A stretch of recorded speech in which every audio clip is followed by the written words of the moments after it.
সৎসঙ্গের আশ্রয় নিয়ে তেমনি করেই চলতে থাকো, আমি নিশ্চয় বলছি তোমাকে তোমার উন্নয়নের জন্য ভাবতে হবে না। এত বড় গ্যারান্টি কোনো যাগযজ্ঞে দেওয়া হয়নি। আমি পণ্ডিতদের সঙ্গে ঘুরতে ঘুরতে, শ্রীকান্ত টিকান্তের সঙ্গে ঘুরতে ঘুরতে, মাঝে মাঝে ঘুরতে ঘুরতে ঘুরতে আরও এদের পিতা, এদের ঠাকুরদা যারা ছিলেন আমার বয়স অনুপাতিক, তাদের সঙ্গ করার সুযোগ পেয়েছি। এবং তারা এক একজন দিগ্গজ মহাপণ্ডিত, তাদের মুখের কথা সিদ্ধ বাক তারা। এই মানুষগুলোকে আমি দেখেছি, তারা বলেছে তোর পুকুরের পুরো মাছটা মরে যাক, তো পরের দিন সকালবেলা দেখেছে হাজার হাজার মাছ ভেসে উঠেছে, সব মরে গেছে। এটা বাস্তব দেখা আমার দাদু। এই পণ্ডিতগুলোকে দেখে তাদের কাছ থেকে যজ্ঞের বিভিন্ন ইতিহাস শুনে এবং একটু আধটু পড়াশোনা করে জেনেছি সৎসঙ্গে ঠাকুর বলছেন তোমার উন্নয়নের জন্য ভাবতে হবে। আর কোনো যজ্ঞ কিন্তু এমনতর করে বলতে পারেনি, কারণ সেই যজ্ঞের ত্রুটি বিচ্যুতি হতে পারে, কিন্তু সৎসঙ্গ যজ্ঞের ত্রুটি বিচ্যুতি সব মিলিয়ে ওই সাধ সংমহি দেবনীত পরমগুরু দাদা। আচ্ছা, গৃহপ্রবেশটা কি? এই গৃহ আমরা প্রবেশ করবো, সে গৃহটা কারে কয়? এটা তো ফ্ল্যাট বাড়ি। ফ্ল্যাট বাড়িটা গৃহ হবে কখন? ফ্ল্যাট বাড়িটা গৃহ হবে কখন? ফ্ল্যাট বাড়িটা গৃহ হয় তখন যখন একটা গৃহে গৃহিণী থাকে। যদি গৃহিণী না থাকে সে বাড়িটা কিন্তু মেষ বাড়ি হয়ে যায়। মেষ বাড়িতে দেখবেন ওখানে 10 জন স্টুডেন্ট, ওখানে 10 জন স্টুডেন্ট, ওখানে 10 জন স্টুডেন্ট এই ঘরে থাকে, সে বাড়িটা মেষ বাড়ি হয়, কোনো নিয়ন্ত্রণ থাকে না, তার বৃদ্ধিও নেই অপবৃদ্ধিও নেই। কিন্তু একটা গৃহ মানে, একটা সংসার মানে নিরন্তর বৃদ্ধিশীলতা তার মধ্যে রয়ে গেছে। শাস্ত্র আমাদের কি বলছে? গৃহিণী গৃহণ উচ্চতে। গৃহিণী না থাকলে গৃহ বলে পরিগণ্যতা হয় না। তাহলে গৃহ কখন হয়? যখন গৃহিণী থাকে, নইলে গৃহ হবে না। কি সবগুলো সে কথাটা বলতে বুঝতে পেরেছেন? গৃহিণী না থাকলে সেটা গৃহ নয়, মেষ বাড়ি হয়। তাহলে এই সমস্ত যাগযজ্ঞের মূলে একটি নারী।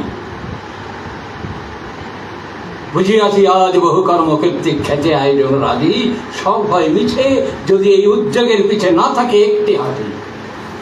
সিথি আঁকিয়া সিন্দুর বিন্দু, স্নিগ্ধ হসিত বদন ইন্দু, সুন্দর করো সার্থক করো আমার এই গেহ, তুমি এসো এসো নারী বহিয়া মঙ্গল বাড়ি।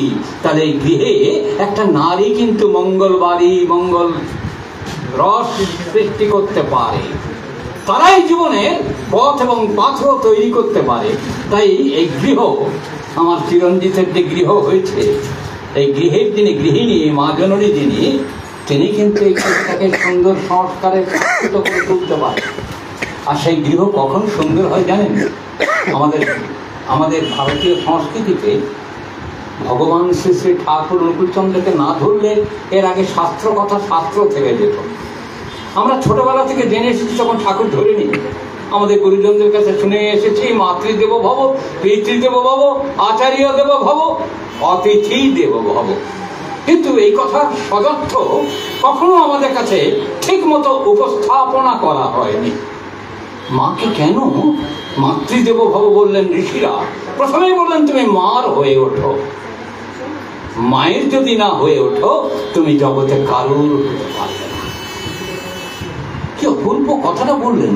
এটা কি শুধু ঋষিরা মুখের কথাই বললেন যে তুমি মা হয়ে ওঠো, তুমি মায়ের হয়ে ওঠো?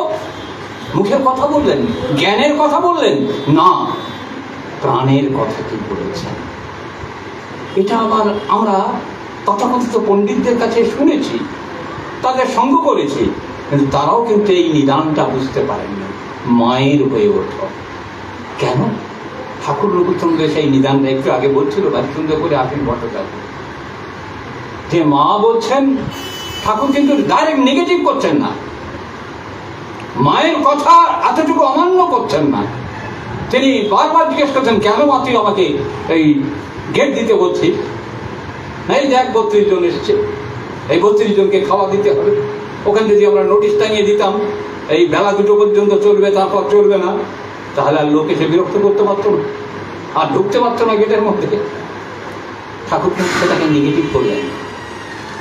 ঠাকুরকে বাণী দিয়েছেন, ওই যে কথায় কাজে মিল আছে যার, আপদ কালে ধরে। এই কথায় কাজে মিল আছে।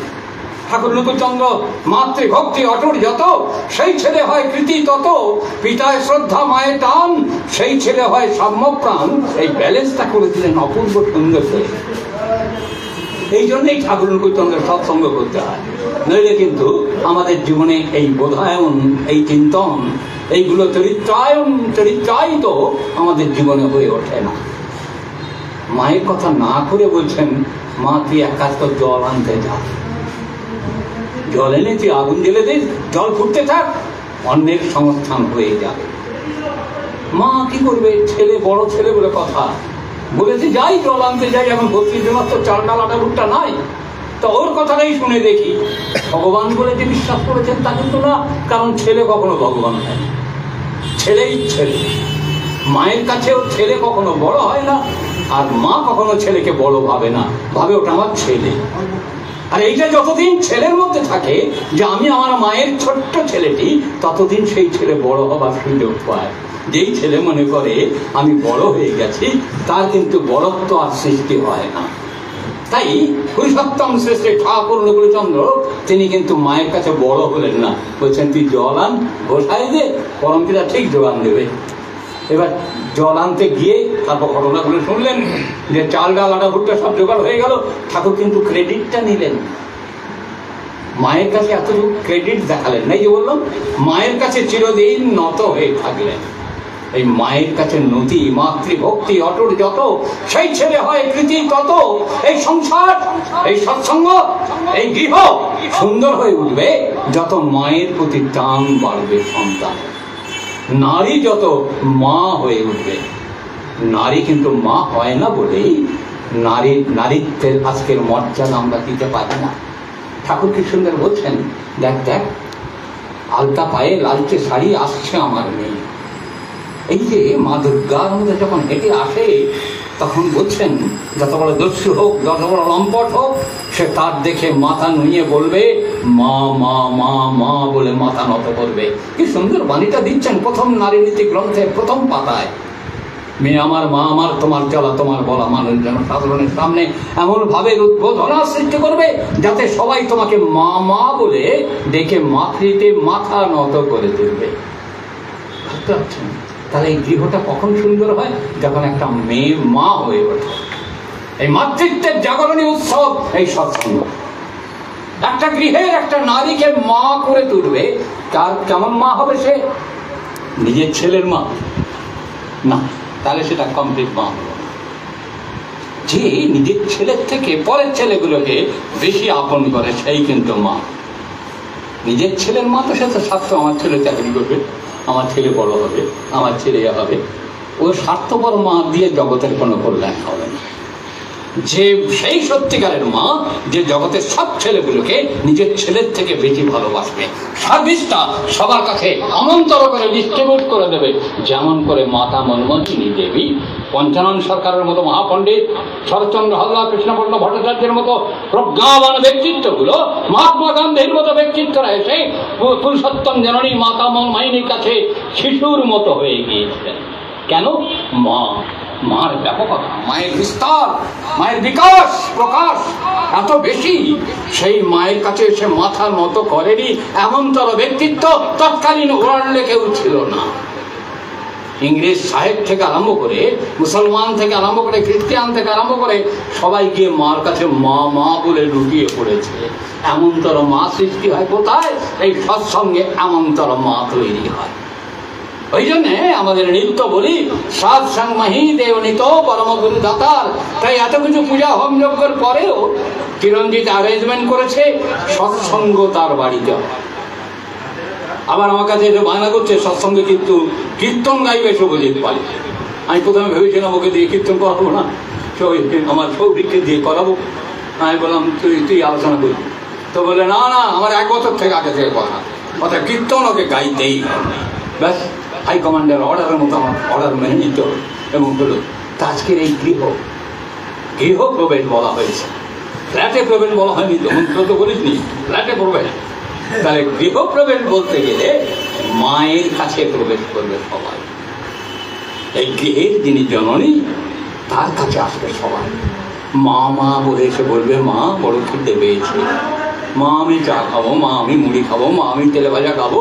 এই নিরন্তর তাদের বায়নাক্কা সামলাবার জন্যে এই গৃহটা তেমনতর হয়ে উঠুক, এই গৃহটা ঠাকুরময় হয়ে উঠুক, প্রত্যেকের হৃদয়ে ঠাকুরের জাগরণ হোক। এখানে যে আসবে সে যেন মনে করে আমি ঠাকুর বাড়িতে এসেছি। প্রত্যেকটা গৃহ যেন ঠাকুর বাড়ি হয়ে ওঠে, এই প্রত্যেকটা গৃহ ঠাকুর বাড়ি হয়ে উঠুক, এটা ঠাকুর চেয়েছিলেন। মানুষ এসে ঢুকেই মনে করবে যেন একটা ফিলিং তৈরি হবে, একটা কম্পাউন্ড সৃষ্টি হবে, একটা অনুরণন সৃষ্টি হবে, যেন এখানে শুধু মঙ্গল হাওয়া বয়ে যাচ্ছে, এখানে যেন প্রীতির হাওয়া বয়ে যাচ্ছে, এখানে যেন ভালোবাসার হাওয়া বয়ে যাচ্ছে। এখানে কোনো মিথ্যা নেই, কপটতার নেই, হিংসা নেই, দেশ নেই, বৈষম্যতা নেই, শুধু প্রেম প্রেম প্রেম, ভালোবাসার এই গৃহ। একটা মা যেমন তার সন্তানকে ভালোবাসে গভীরভাবে, একটা মা যেমন তার স্বামীকে ভালোবাসে গভীরভাবে, একটা মা যেমন তার নাতি নাতনিকে ভালোবাসে গভীরভাবে, তেমন করে দেখেন প্রত্যেকটা মানুষ এসে দেখবে আমি মায়ের কাছে এসেছি, আমি ঠাকুর বাড়িতে এসেছি। তাই আজকে এই গৃহপ্রবেশ সার্থকতা সেখানে লাভ করবে যদি সবাই এসে মনে করে ঠাকুর বাড়ি এসেছে। আমার জীবনজি নিরন্তর চেষ্টা করে গেছে ঠাকুরকে ভালোবাসার, ঠাকুরের কাজে লাগার, যোগদান করার।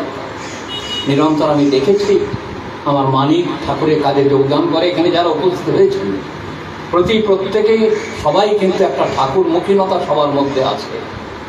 আমার একটা গান আছে, ভক্ত যেথা ভগবান ভজে সেই তো তীর্থ জানি, ভক্ত পরশে সিক্ত হয়েছে গিরনেই রুসর্পণে।